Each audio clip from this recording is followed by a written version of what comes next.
niwaba mu kigeragezo ndakwinginze uzoreme, uze wibuke yuko hari n'abandi bageragejwe hanyuma baratakamba Imana irabumva. Abisirayeli n'akarorero, Abisirayeli ngo hari haheze igihe kirekire umwami wa Egiputa aratanga, Abisirayeli banihishwa no kuba mu buja barataka, ugutaka batakishwa n'ubwo buja kuraduga gushika ku Mana.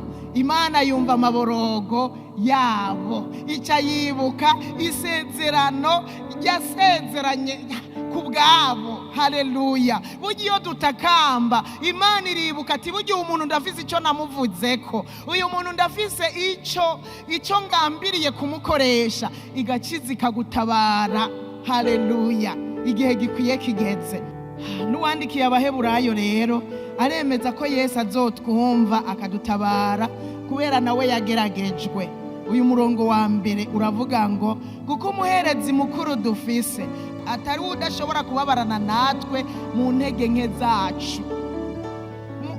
Sinzi ko muvyumva, umuherezi dufise si umuntu w'intambira kibi ngo aguma turaba atwitegereza, oya, si umuntu adashobora kubabarana natwe, ariko n'umuntu ababarana natwe, aje akababarana natwe niho aca dutabarira rero, kuko niho aca abona hamwe umuntu agiye kuneshwa agaca amucira icyanzo agaca arengana. Haleluya! arababarana natwe kuko nawe yababajwe, yageragejwe kenshi, ariko nta cyaha yakoze wewe yaranesheje. Haleluya! ko Yesu yama yiteguye kudutabara.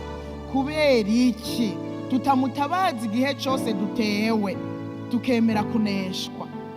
Hari igihe usanga umuntu yacitse intege ahubwo akihereza ibarabara, akihereza gusega, akihereza gufata uwabonye wese. Oya, reka tubanze dutakambira Imana, Imana itubwire icyo dukwiye gukora. Kandi udatakambiye Imana uzoneshwa nta kabuza.